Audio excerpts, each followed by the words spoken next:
Right. Welcome to the Black Archives Safer at Home virtual series. Today's segment is called Legacies, Profiles, and Greatness. I am the Assistant Archivist, Louis Berthen. And today we're going to be talking about a physician. His name was Alonzo Potter Burgess Hawley, and Alonzo P. Hawley is what he's better known as. So he was born and raised in Massachusetts in 1864. He was one of 8 children born to the Reverend James Hawley, who was actually the first black bishop of the Protestant Episcopal Church here in the States. So when Alonzo, as he grew up, he attended the Harrison College in Barbados and the Atherstone College in England. And he actually received a gold medal for the best scholarship there in 1883. In 1884, he joined the New York Homeopathic Medicinal College and Flowers Hospital, and he graduated in 1888. He wrote various articles on concepts of health, and he had what we would call today a very holistic view of medicine. All right. So his writing focused on the body, medicine, and how religion fits into it. His most famous and widely distributed pamphlet is called God and the Negro, or the Bible Record on the Race of Ham, which I'm going to show you a picture of it right here. And it was widely distributed through publications like The Crisis. He was also a member of the American Institute of Homeopathy, the New York State Homeopathic Society, and he was a fellow of the American Congress of Physical Therapy. He was actually honored by his alma mater on the 50th anniversary of his graduation, the Homeopathic Medicinal College and Flowers Hospital.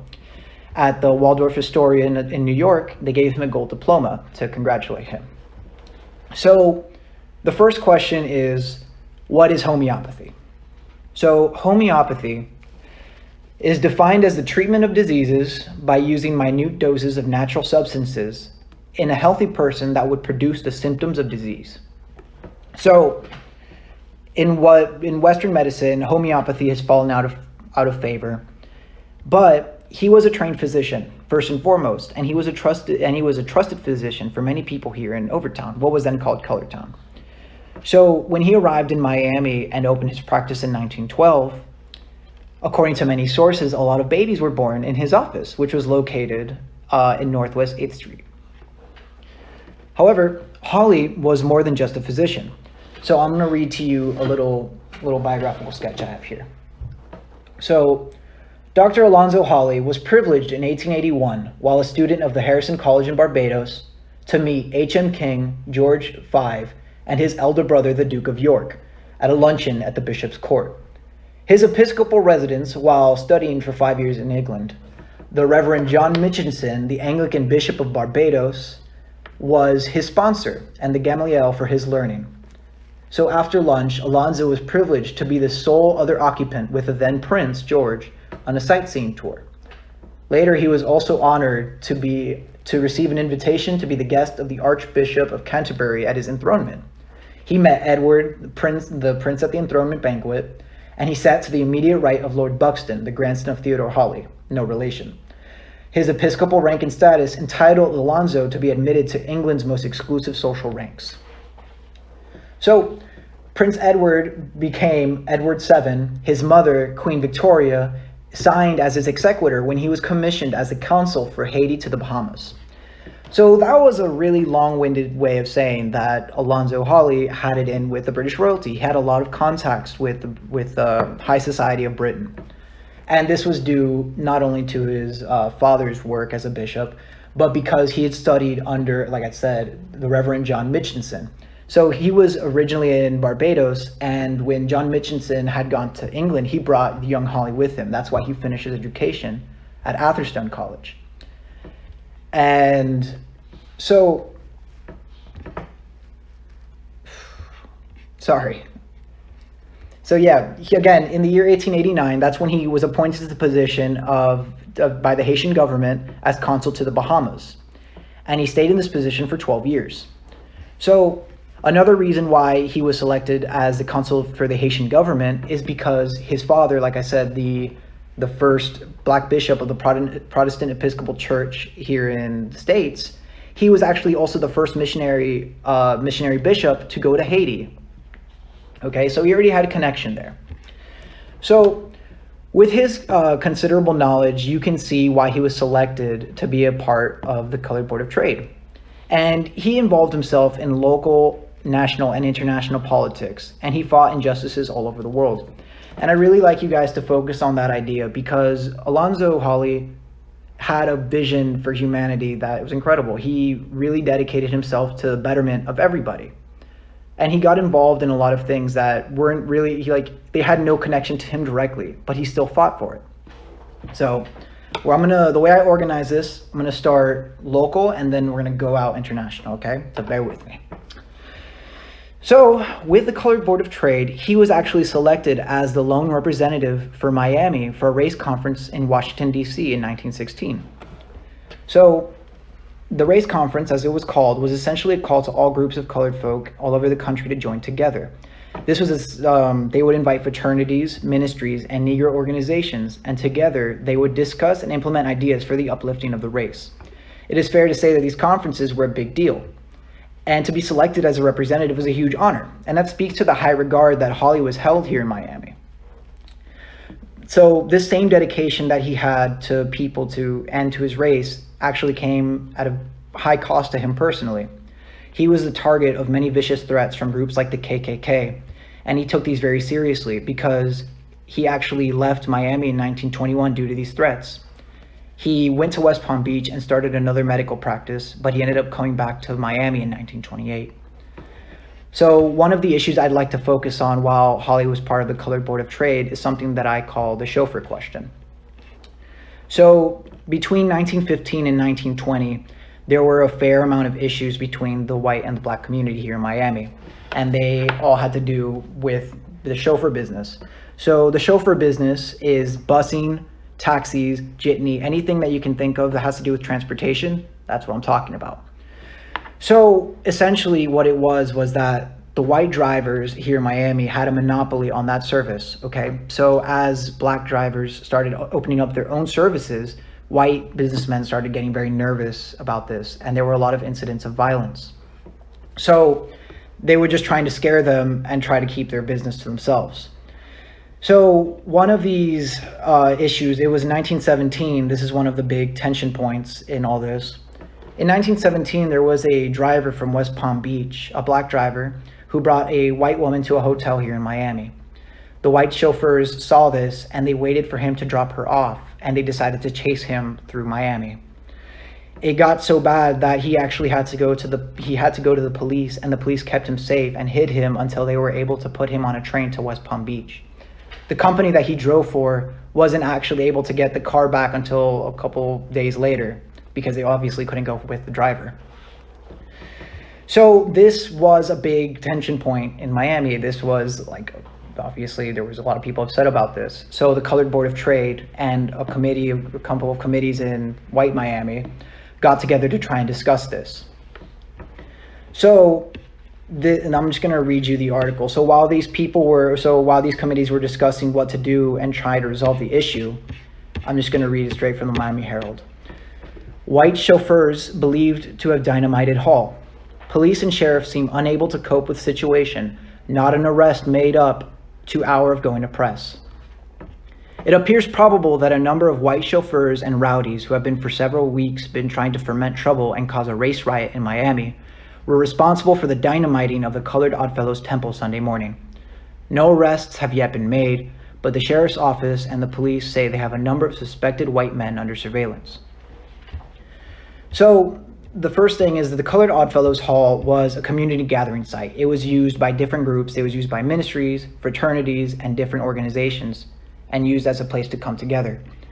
And so when the white chauffeurs bombed this place, it upset a lot of the colored town community. Clearly, this was a place that was even used as a church.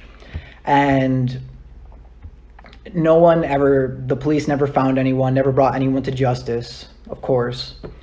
And this happened in the midst of when these two groups were trying to meet and solve the issues that had been plaguing Miami.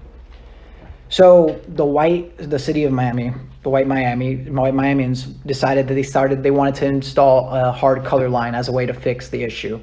The Colored Board of Trade said that was a preposterous idea, and they rejected it outright. So the way that it ended up being solved was that, and I'm just going to read it straight from the article here. This is literally a day later. Race difficulty smoothed out in joint conference. Committees of white and Negroes reach agreement controlling driving of automobiles by colored men. Blacks may drive their own cars for Negro use. Bus line for Negroes to be operated by Negroes while white hacking business is kept for white drivers. A compromise of the controversy concerning the driving of automobiles by Negroes has been agreed upon by committees representing the white churches of Miami and the Colored Board of Trade. The terms of the proposed compromise are: Negroes are to be fully protected in their right to drive their own cars. Negroes are to be allowed to drive buses and cars for hire for the transportation of Negroes only, and the solicitation of Negro patronage by white car and bus drivers is to be discouraged as far as possible.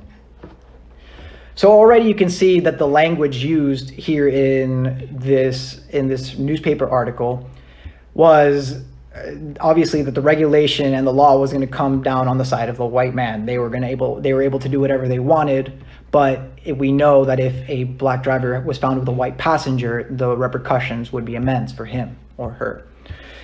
So I know that, so that's the way that issue resolved, and that was one of the resolutions that Hawley helped the city come to.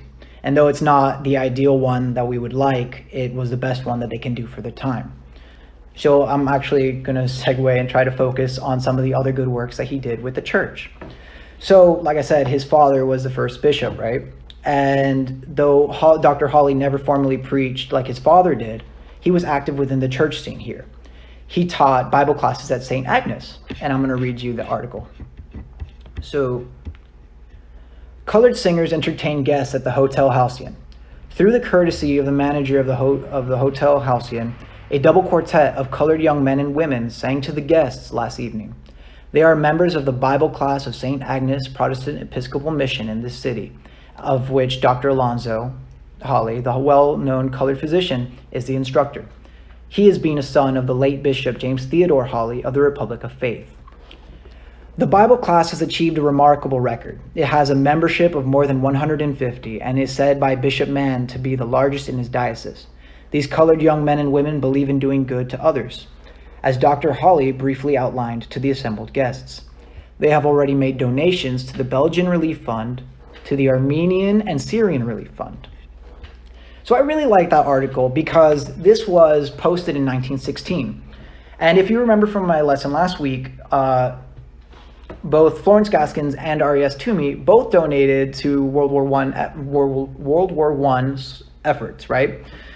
But they were donating to the war effort. They were donating to soldiers and to America. This man, a year before the U.S. even got involved with the war, he was donating to the people who were affected by World War I, to Belgium, to the people of Belgium, to the people of Syria, and the people of Armenia. So I think that really paints a great picture of the kind of guy he was and the kind of vision that he had for humanity.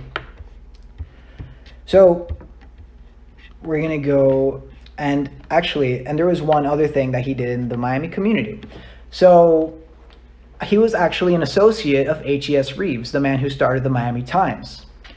But did you know that there was actually a precursor to the Miami Times?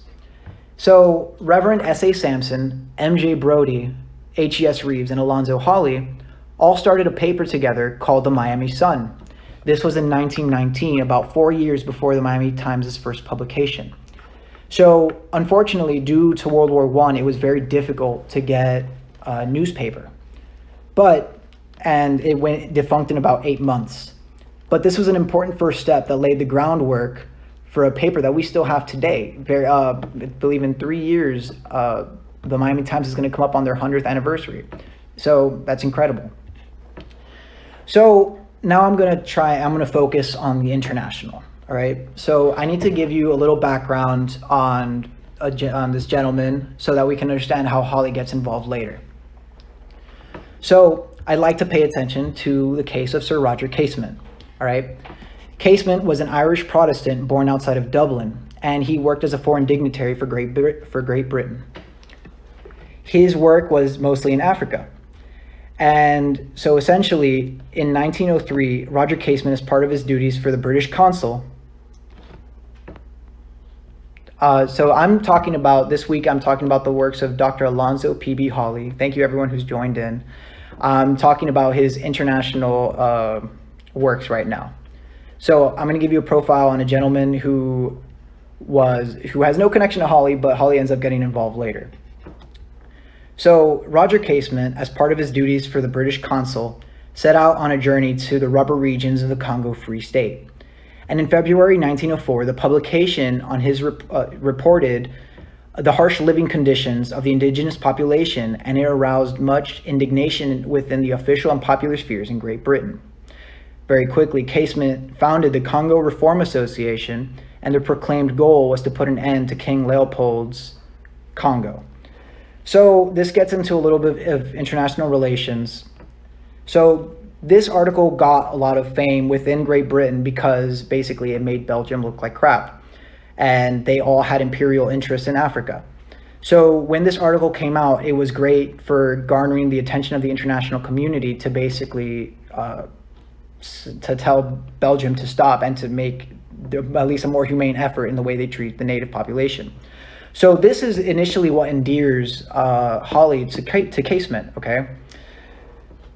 And it does work. Belgium does alleviate and does start helping the native population after being so harsh in the first place. But also remember that this is not coming out of the goodwill of the British people, because the British people also had their own imperial works in Africa, and they were not kind at all. So the point of this being that Roger Casement felt a connection with the people of the Congo, because also, if you look at the way Ireland was managed, it was also a result of imperial conquest of Great Britain. So like a lot of other Irishmen at the time, they turned to militancy in the years before World War I. And the British government found out about this, and they decided to charge him with high treason and to put him to execution. So this is where Hawley gets back involved, all right? So Hawley writes various letters to people all over the world. So he writes, the first letter I'm going to read to you is from the Herald. The fate of Sir Roger Casement, who is under sentence of death in England for high treason, appeals to the members of my race, who feel that they owe him a lasting debt of gratitude for having secured a more humane treatment of the natives by his fearless exposure of the notorious atrocities of the Congo, which bestirred the chancelleries of Europe and of the United States to make vigorous representations to the government of Belgium. How strange the irony of fate! Had Washington failed in his efforts, which so gloriously culminated on July 4th, 1776, he would have been adjudged a traitor, guilty of high treason instead of a patriot enshrined in the hearts of his countrymen. And this is another letter that he wrote to W.B. Du Bois, the editor of The Crisis. Sir Roger Casement deserves the lasting gratitude of the Negro race for having been the first British official to expose fearlessly the merciless atrocities of the Congo and bring about their secession. Why not take the initiative of millions of grateful Negroes, some even now on the battlefields of Europe defending Belgium, and request a British ambassador to forward an urgent plea for the exercise of British royal clemency in favor of the benefactor of our race? He even wrote, he's flexing his British contacts here, he wrote to the Honourable Viscount James Bryce of London, England, and he also wrote to the White House, and he even got the White House involved in trying to commute the sentence of Sir Roger Casement. And remember, it's not clear whether Hawley even knew Roger Casement. He was just someone who he liked him because of the work that he did in Congo. So I'm just going to read you a couple excerpts from the White House declaration, all right? So President Wilson seems evidently favorably disposed, for Dr. Hawley's letter had been referred to the Secretary of State as borne out of the following communication. Sir, the Secretary has directed me to acknowledge the receipt of your letter on July 2nd, through reference from the White House, the contents of which have been duly noted. So he's writing to nationally syndicated papers like The Crisis. He's getting W.B. Du Bois involved. He's writing to the White House and getting Woodrow Wilson involved and trying to commute the sentence of Roger Casement. So there's a lot of international pressure mounting on Great Britain to try and commute the sentence of this gentleman. And unfortunately for Casement, the British government gets a hold of his diary, a private diary that painted him as a homosexual. Now, Great Britain, homosexual relations were illegal. and they used it to discredit him. And unfortunately, the execution went through. But I think it's still remarkable how much work Alonzo Holly put into someone that he didn't know to try and save his life. And again, I just really like to point that out because his vision is something that is just, it really is just impressive. So with that said, I'd actually also like to point out that he corresponded with W.B. Du Bois quite often. If you look up, and this is thanks to the University of Massachusetts Amherst, if you look up Alonzo P. Holly on Google, you can see a lot of the telegrams they sent back and forth. So I'm going to read you one from 1928. I am enclosing the clippings from Miami, Florida papers relative to the disclosures made on the witness stand by a Nick City detective who turned state's evidence incriminating the chief of police for alleged complicity in the murder of a Negro bellboy who is understood to have come from the North. Yours very truly, Alonzo Holly. P.S. Could you locate his relatives? And then he has a second postscript on the back. Since writing the foregoing, the chief of police of Miami has been indicted for murder in the first degree by the grand jury for alleged complicity in the murder of the colored bellboy. He has been locked up and is being held without bail. 3 others of the police force have been likewise indicted for murder of another Negro whom they murdered while taking to jail in their car after arresting him for the theft of a phonograph. So he's writing with him back and forth, which I think is also worth mentioning. And there's one last thing that I'd like to present to you guys, which is a letter that he wrote on behalf of La Ligue Patriotique d'Haïti. So I'll just read the first paragraph here. The members of La Ligue Patriotique d'Haïti are of the opinion that the time is now opportune, and the psychological moment has arrived to renew efforts for the liberation of Haiti, inasmuch the year marks the end of the convention between the United States and their country. Furthermore, it would seem as if the fact that this was the year for a presidential election was a most fortunate coincidence in which to inaugurate a campaign for the systemic enlightenment of the American electorate on the true conditions of Haiti. So again, like, he worked as the government counsel for Haiti to the Bahamas, but here he's again flexing his dignitary muscles and he's trying to get a national movement together for the people of Haiti. And again, he was living here in the States. He's been living here since 1912, and this letter was written in 1924. So he really is dedicated to the betterment of humanity and the betterment of all people, because he's getting himself involved in relief funds. He's getting himself involved in trying to help countries. And Haiti, I don't want to get too much into the politics of Haiti, but there was a lot of turnover of leadership, and a lot of it was brought on by American involvement. So the idea that America would once again get involved and be better for the people of Haiti it's not a great prospect, but I think it more just attests to the vision that he had and what he was trying to do for the people. So that pretty much covers Alonzo Holly and what he did. He was more than just a physician. And just a quick side note, he was possibly the first and the only Black homeopathic physician in Miami, and possibly all of Florida. So that's another thing that he can carry with him. So if you guys have any questions about Alonzo Holly, I'd be more than happy to answer them now. And I'll just give you guys a second. I know, I'm sorry for running through so much of that. It was a lot of international relations, a lot of politics going back and forth, but it was worth mentioning because I think it really does show the kind of person that he was. So let me just show you a quick picture of what he looked like. So this is Alonzo Holly.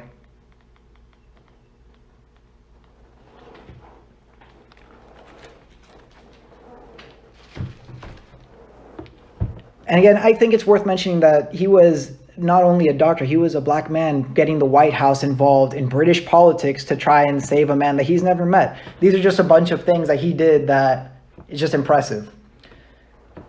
Thank you, Ms. Brandon. I tried. Thank you, KPZ. And if you guys were interested on his book, which I'm going to show here, God and the Negro, or the Biblical Record of the Race of Ham, it was essentially a book that kind of tied together scripture and the idea of race. And that's stuff that he had learned from being with the Anglican Bishop of Barbados, the John Mitchinson. So And if you guys want to read that book, it's actually available at the same website. Just type in Alonzo P.B. Hawley, and they'll have a copy of it there in their archives. The University of Massachusetts Amherst has these documents. So, if I have any more questions.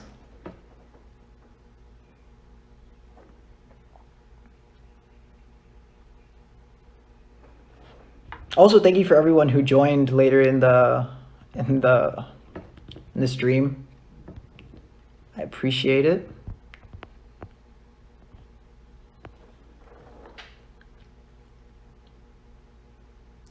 Well, since I'm waiting for any questions to come in, I just wanted to mention that tomorrow we have the next part of our director's virtual field trips that happen at 12 p.m. And on Saturday, we have a very special story time in color that is happening not at the regular time, it's happening at 2 p.m. And we have Stitches, an author, artist, and songwriter, and radio personality from 103.5 The Beat. She was going to be reading a story to everyone. So please join in for that, because that's very exciting. And I'm not seeing any questions, so I think that I'm going to give it another minute. I'll probably sign off. Just want to thank everyone again for joining me. I really appreciate it. And I will be back next week, same time, with another figure, another legacy, another profile on greatness.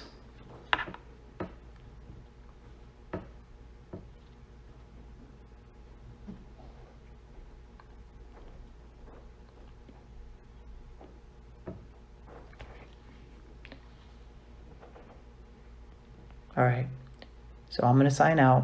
Thank you everyone once again, and I hope to see you guys next week.